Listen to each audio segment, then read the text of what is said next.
tell us what's new with AI this week. AI and humanity will be partners, and we have to keep our brain up. I am using OpenClaw so far to capture the lead exactly mimics as if a human is interacting with some websites. I think security is probably more in the back of my mind. Not on the front, right? I'm trying to remember a joke about that.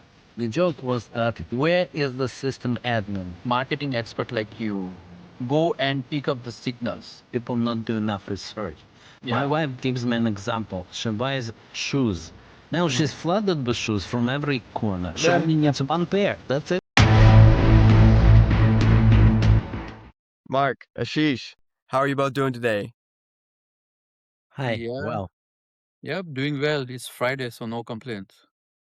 Exactly. So tell us what's new with AI this week. well, Ashish, do you want to start? Since you're coming from webinar, if you can start, that would be great so that I can get some pointers. Okay. I'll tell you what I talked about today in the webinar. Usually in the webinar, I first of all give people a challenge. I say that AI and humanity will be partners and we have to keep our brain up. So I ask him, do you know that there are infinitely many prime numbers? It seems like I'm a mathematician, so it's natural to ask that question. But they maybe didn't know, and I said it's very simple. If you think that there is only a finite, only a reasonable number of prime numbers, but no more, then multiply all of them and add a 1. And what you will get a bigger number that you ever had before. It will not be divisible by anything, but it will be probably prime, or at least it will not be divisible by anything. That's a proof.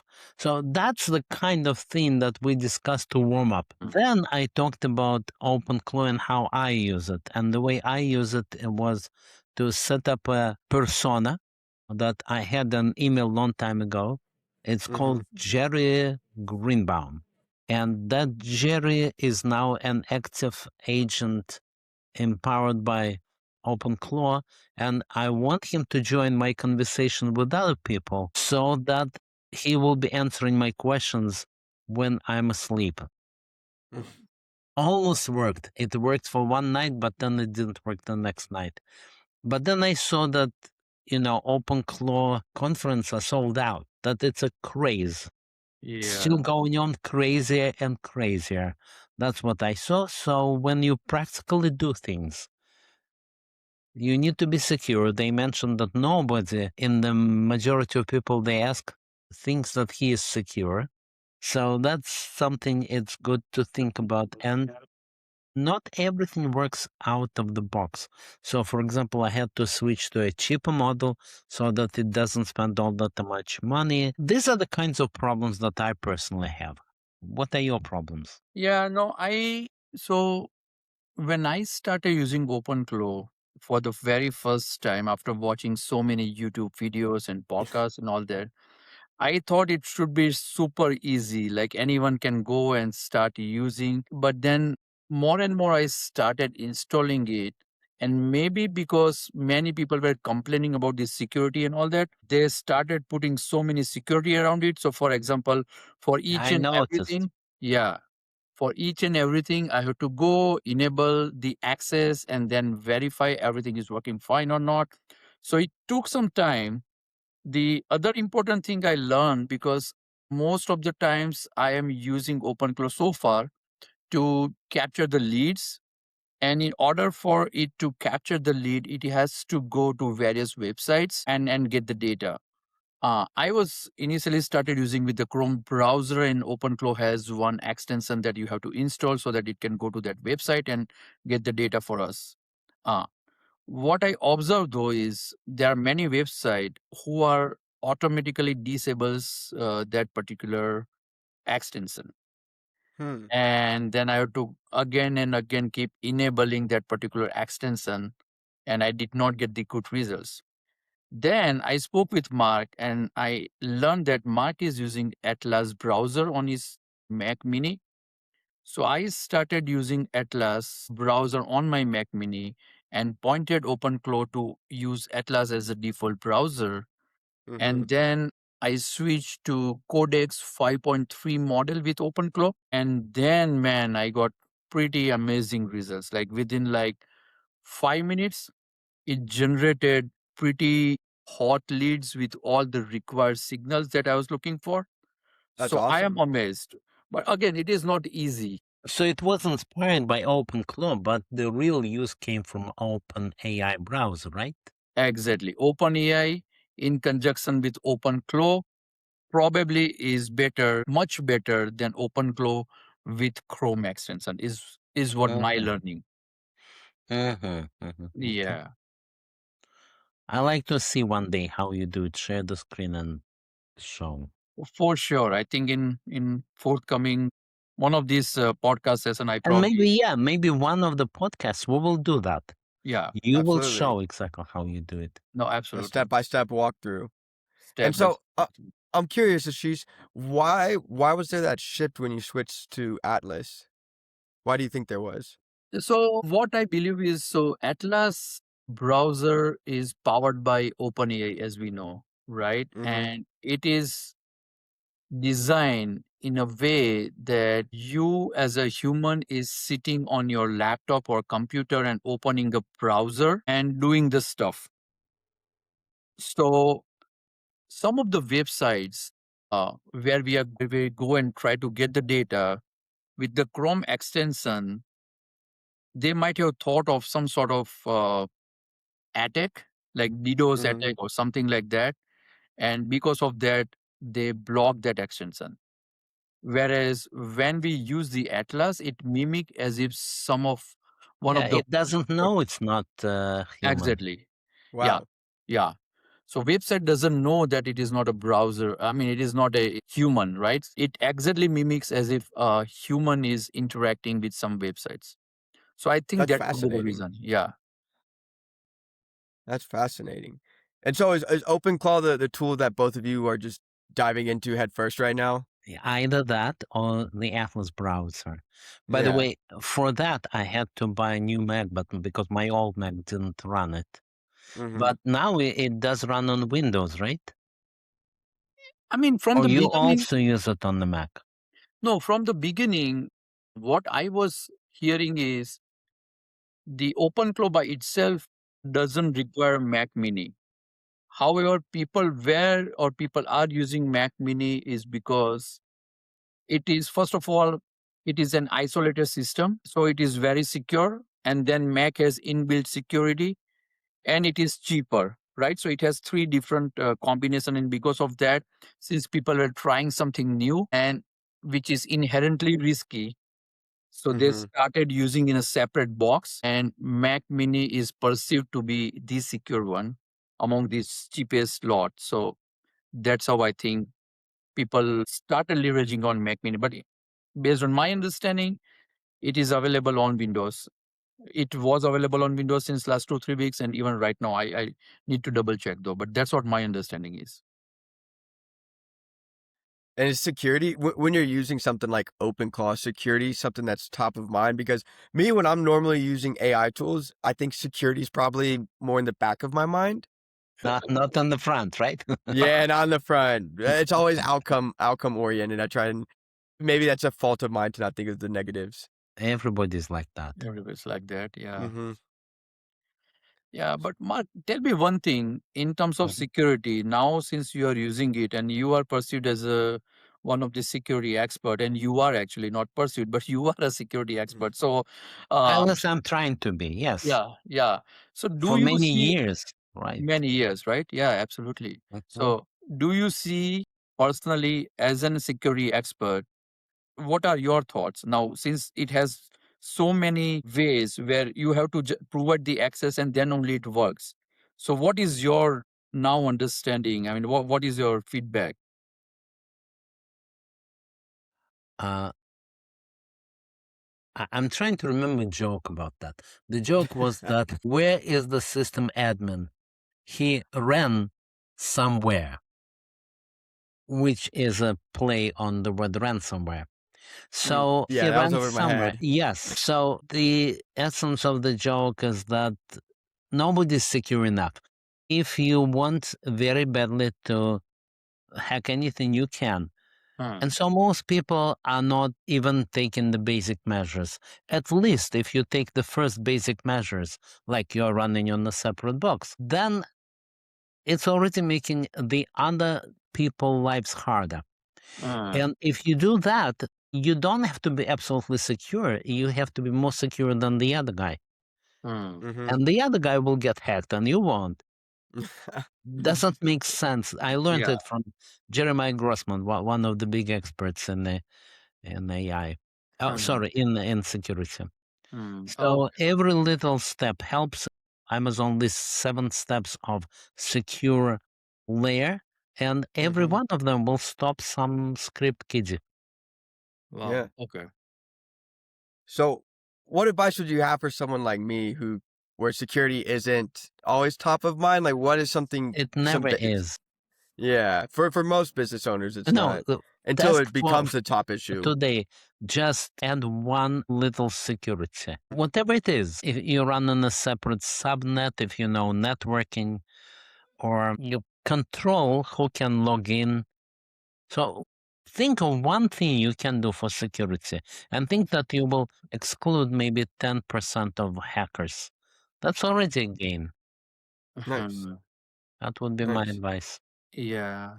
And I should apply it to me also. Because Yeah. I think now what I'm saying to others, do I do it?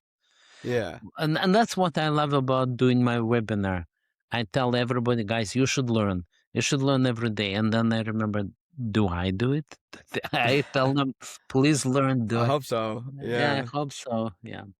And that's how it goes, right? Security is more of a behavior, right? If Mm-hmm. if if we study the biggest security breaches and everything, most of the times at the end of the day, it is some sort of behavioral fault. Human is involved, and because of that thing, some breach happens. So someone has wrongly shared data somewhere, or someone did not lock computer while taking break. Small Yeah. behavioral things have lead to disaster when it comes to security. So yeah, it is more or less what is your mindset. It goes there. And then when I wear my developer hat, I seldom think about security, but I because I just want to get the thing done. So Mm-hmm. every security aspects that comes on my way, I just try to get rid of it as much as possible. And that is the dangerous behavior. But yeah, that is how it is. I mean, we end up wearing a lot of different hats. And one hat is developer, where I want to get the things done. Another hat is security, and where I want to block everything, right? So somehow we have to keep the balance between both of Right. So yeah. I do have another advice for you. It's a podcast that I've been listening to like many years. It's called Risky Biz. Okay. It's a famous guy in Australia, and everybody listens to him. Microsoft and Google and all of them, and Mm. they cannot. There are laws; they shouldn't talk to each other, but they all listen to him, and he sometimes tells something to them, so they kind of go around those laws. So it's a very interesting podcast, and you can start your security exploration by listening to that. Wow. That's Okay. cool. Yeah. Easy So to remember. Risky Biz. perfect. So generally speaking, Santiago, right? So you are Mm-hmm. in the marketing world. You are Mm-hmm. serving many clients with your innovative ideas. So how Mm-hmm. are you not OpenClaw probably, but how are you leveraging AI in marketing, specifically in digital marketing?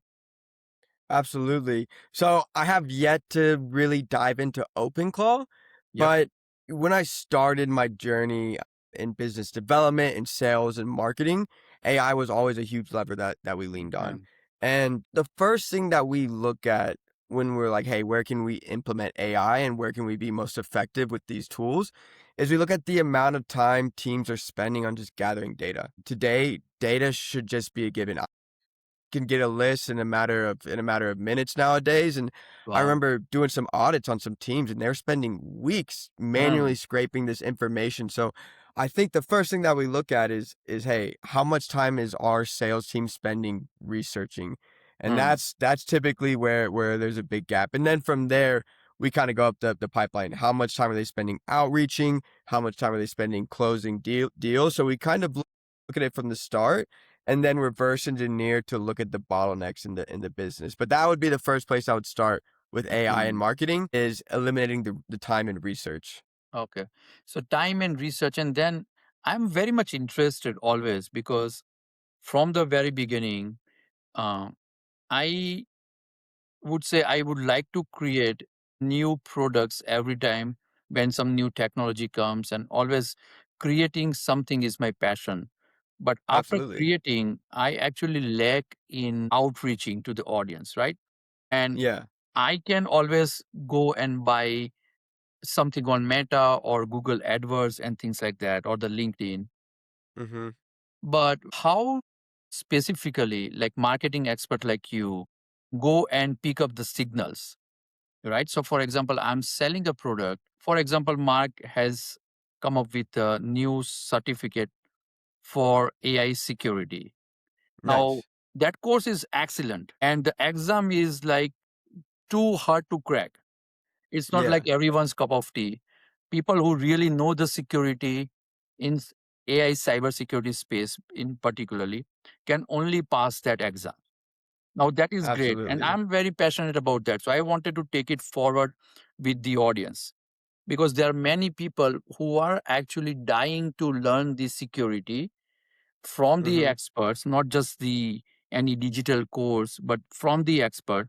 And it's like cloud agnostic or any technology agnostic, because right now in AI the general security framework is lacking and You everybody think wants so? to implement AI, but there is, so for example, there is no common framework across US and Europe because of these GDPRs and HIPAAs and Yeah. everything come together, right?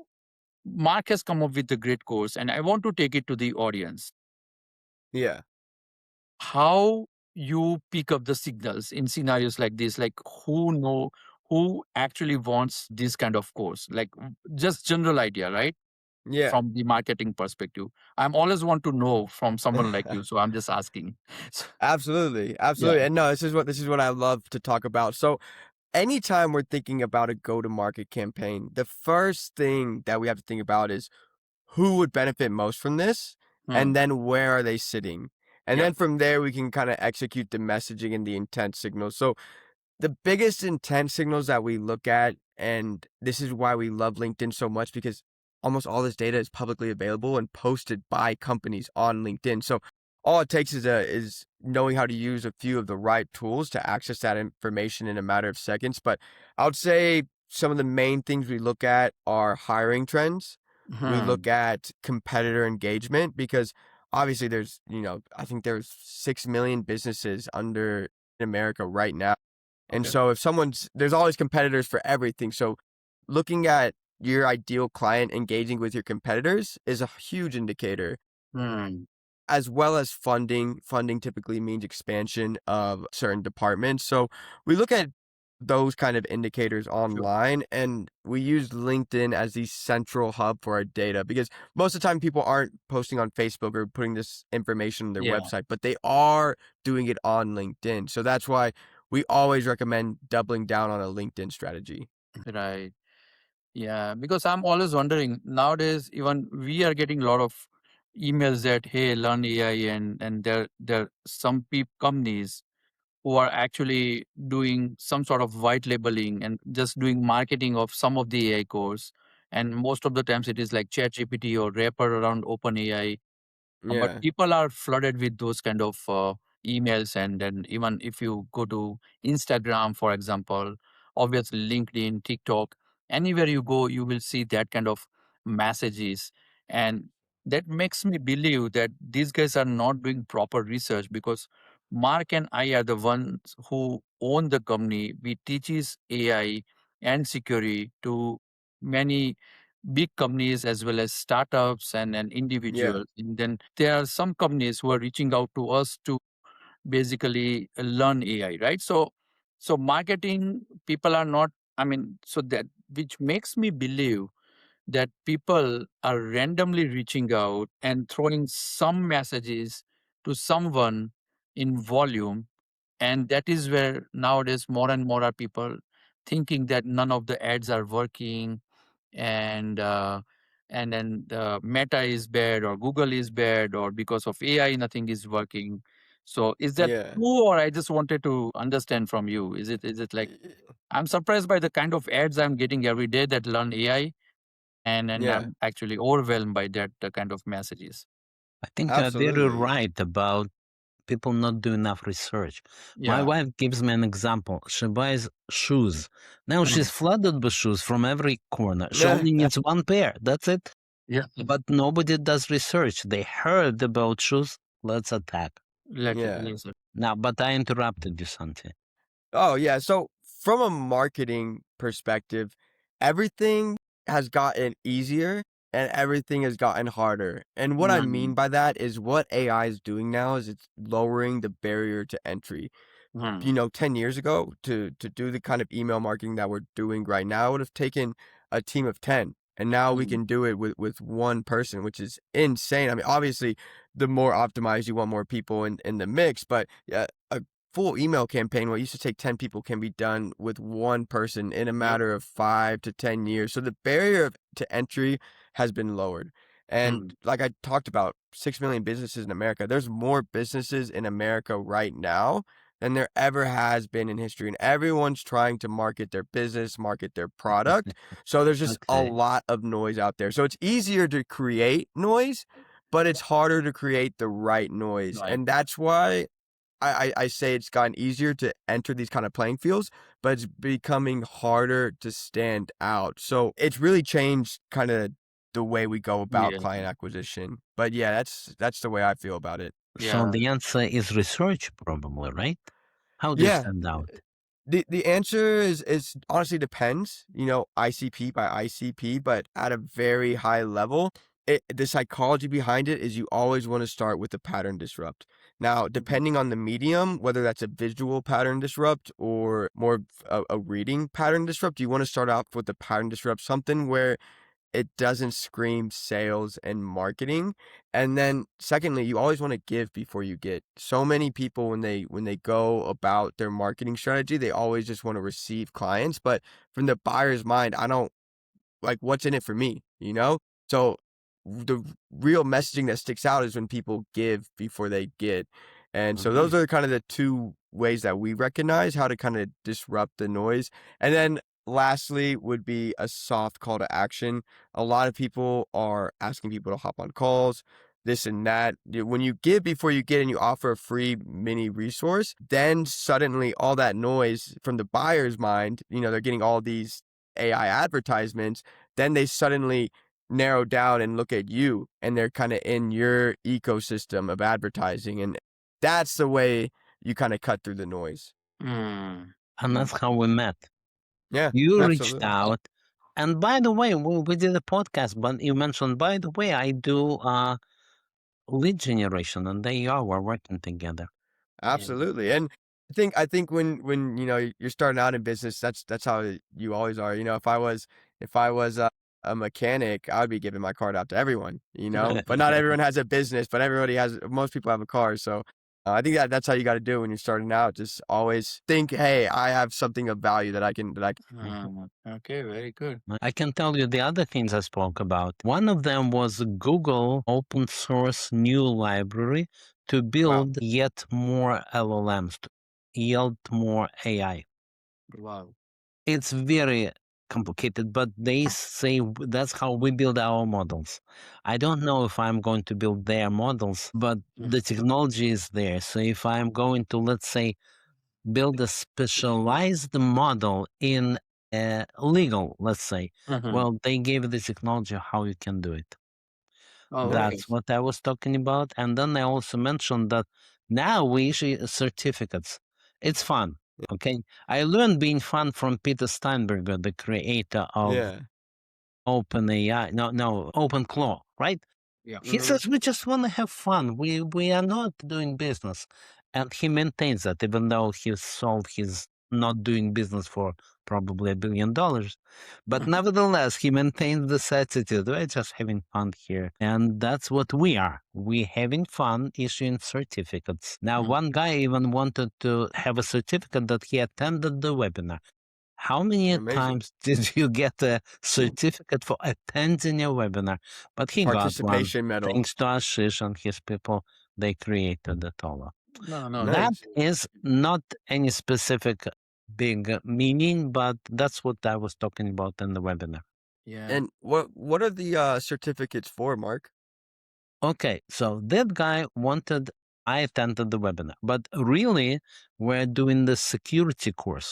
So it first of all, it is for all kinds of guardrails. So what you need to do is make sure that nobody can hack your model. And there are so many ways to hack a model that you really want to stop that. So first of all, we are doing it for all kinds of clouds, every guardrail, not a specific one. And secondly, it's just nice knowledge, fun knowledge. People love that because here's a lab and we're going to hack something. So much creativity there. Here's Yeah. the lab I'm going to protect it. That's kind of boring. I'm not being paid to protect it. No, it's not fun. That's what the course is about, and that is what the certificate is about. That I took the course, and I even took the test. I even fared well on that test. Yeah. Nice. And that course is always going to be evolving because, as we know, every week we are seeing something new. So, for Yeah. example, Absolutely right. we added a module of OpenClaw because there is a concerns around security of Just appeared OpenClaw. a week ago, right? So we added that module. Now tomorrow we will hear something else like Mark. Today, Yeah. Mark, you hear about that tool by Google using Mhm. which you can create the models, So right? you can So create models for hacking, right? for hacking. Now how to And That's I crazy have talk. a confession to make. The whole no, seriously, the whole security started with a big flop. Hmm. I was writing a book. It's not the first book, so I convinced the publishing house that they will publish my security book, and they were convinced. I wasn't fast enough. Besides, it was not interesting to cover all the topics they wanted. But the most important is that it's changing every day.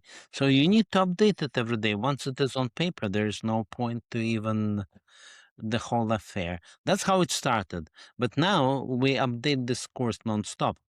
Yep. Whatever happens, we put an additional module or put additional. That's how you can hack it, and that's how you can protect it. Yep. And what is the Nice. name of that tool, Mark? If you can remember that Google's tool to create the It's JAX, JAX, JAX. Okay. Nice. JAX. So how it work? Like you provide your, I mean, from the high level, right? If you can, From you high provide. level, it is a library for developers. It's not Mm. click anything as yet, Hmm. but it should be familiar to the developers. So what they've done, it's familiar to packages in Python. So if you know these packages in Python, okay, you can write, but it works in a different way. So you write the same way as you know, but it works maybe on CPU, TensorFlow processing unit, the gigantic computer of Google, or on GPU. So they try to steal away the developers. It also works like the Facebook library called PyTorch. So they want to steal PyTorch developers also as well. That's what they created, a tool for everybody to use while everybody is really a developer. But nowadays, with AI, everybody's a developer, right? You know the story of Peter Steinberger. He says, some of my friends who are not developers at all, they run cleaning business. And they asked the OpenClaw to create software for them that will be doing their business work. Right. Exactly. Yeah. No coding. They just asked. This is, by It's the way, how OpenClaw came to be. Peter, as they say, Peter willed it. He did a giant prompt, but it created itself. are They these really tools enjoy talking about that. Yeah. I know, willed itself into existence. Yes. Now there Are were these tools that are actually oh, no, you can go, no, Ashish. good, good. Yes, yes, these tools are very easy. Hey, I want to create a software, do it, and then it doesn't. Are they solid softwares though? Are they like Very, is the outcome, very. up to par? Go to the OpenClaw, and you will see all the code, and you will see 5,000 new suggestions, 5,000 new suggestions that somebody did for Peter. And by the way, 9,000 suggestions called Mm, pull requests, PR. That's the term of the art. 9,000 suggestions that Peter already reviewed and accepted. That's the amazing. speed of development, and that happened in the last few weeks. Yeah, I think there was some joke I exactly forgot, but in Crux it was like a Tesla driver put his vehicle on autopilot and he used Copilot to create the code. Like in 2 hours, he created the entire application while he was driving, something like that. So Yes, it is yes. that easy. Yeah, It's not a joke. They do such things. yeah, Now, it That's doesn't crazy. work for me, but it does work for yeah, them. yeah. So it is very easy, and that's why like software is becoming like more and more commodity. All these SaaS companies stocks are falling crazily nowadays, and people are only paying for infrastructure, data centers, security, and those kind of things, not actual for actual software. Mhm. Right. Wow. Wow. And how does it feel to kind of be at the, both of you as, experts in the AI space, how does it feel to be at the forefront of this industry that's changing every day and pretty drastically? Yeah, it is. Sometimes it is exciting. Sometimes it is like red race. Like you have to just Mhm. keep up to the pace every time. And like you wake up in the morning and you see something new is coming, and then you just Yeah. start putting on your hands onto it, learn it. It's a fun time, right? I mean, if Yeah. you look at the way we are learning, the way at least I'm working very closely with Mark. So Mark and I learned in last 4 months and the kind of applications that we created, and then the open source that we built or the books we wrote and courses we developed is immense in last 3 4 months. Wow. Is we done so much work. Without AI, I think it could have probably taken 3 to 4 years, I would say. So Mhm. Wow. yeah, it is pretty fun time, exciting time. At the same time, it is a racing, right? So we are Yeah. racing against everyone else, and we are getting that kind of feeling that we will be laid back if we don't act at this moment. So that feeling is always there, Yeah. and that keeps us moving, running, racing every day. That's how I Yeah. feel. Absolutely. Yeah. Yeah, Which is Santi, fine. it's a good question. I feel dizzy. I cannot believe that it keeps increasing, that the Yeah. acceleration keeps moving. Yeah. Absolutely. And you have both worked with a lot of notable companies in upskilling their talent. Do you find that most of the companies that you work with are up to par in their skills with AI? Or is this something where you feel like people are kind of on a traditional system? So I would go first because I work with a few companies. One of the companies, we suggested a very good training, Mhm. and the person in charge say that she will come back in quarter 3. And which itself explains that how close they are to with the technology, right? Because in Q3, Yeah. we don't know that world may be upside down by then. Yeah. And Exactly, right. exactly. So those things, those days are gone where you say, okay, I will create some sort of roadmap. That roadmap itself goes for 4 5 years. So some of these corporates are still in that mindset, and I Yeah. don't know why they are away from the reality. That's what my feeling is. At the Yeah. same time, some of these entrepreneurs with like 4 5 people, they are like way ahead. And that's where I think everyone is talking about like singleton. So next Yeah. billion-dollar company will be run by one entrepreneur and 10 agents, those kind of Yeah. thing.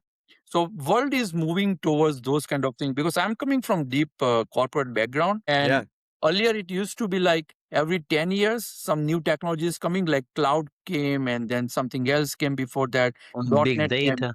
big Mhm. data. So people used to change shift every 10 years, but now Yeah. every 10 days they have to change. And I don't think so they Wow. can keep it up to that pace. And that's where No. like eventually the big corporate probably at least will collapse. And then I would say it is very democratic now, because even single person can create the wealth like what corporate used to create in near future with the help of AI.